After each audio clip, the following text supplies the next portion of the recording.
আজকে সকাল সকাল বৃষ্টির দিনে ছোলার ডাল আলু সেদ্ধ করে সেটাকে আমি আজকে ভুনা করেছি। আমি আরেকটি পাত্রে প্রথমে ডিম ভাজি করে রাখবো। এই রান্নাটা আপনারা অবশ্যই রুটি অথবা গরম গরম ভাতের সাথে খাবেন, খুবই টেস্টি লাগবে।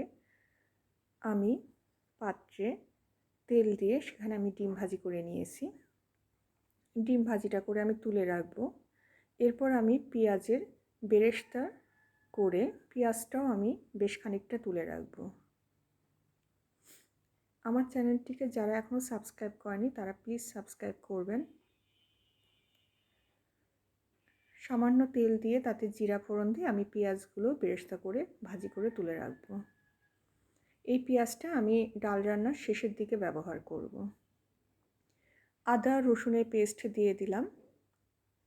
এরপর লবণ, হলুদ, শুকনো মরিচের গুঁড়া, দারচিনি, এলাচ, লবঙ্গ, একটি মাত্র ছোট আমি একটা এলাচ ব্যবহার করেছি এবং ছোট সামান্য একটু দারচিনির টুকরা ব্যবহার করেছি। একটি তেজপাতাও দিয়েছি, সাথে আমি জিরার গুঁড়াও দিয়েছি।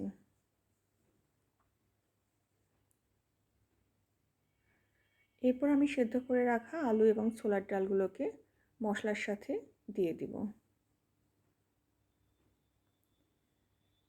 কাঁচামরিচ দিয়ে দিলাম।